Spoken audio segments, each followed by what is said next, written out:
ಜಗದ ಸೊಬಗು ನನಗೆ ತಾನೆ.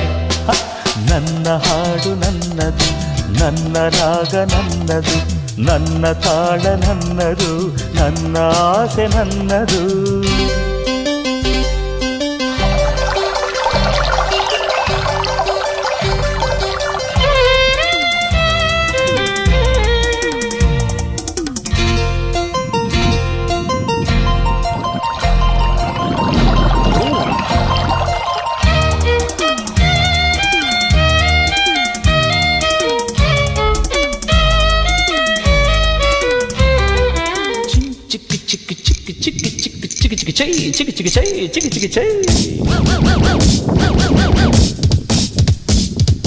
ನೂರು ಜನರು ಬಂದರು, ನೂರು ಜನರು ಹೋದರು, ನನಗೆ ನಾನೇ ಸಂಗಾತಿಯು.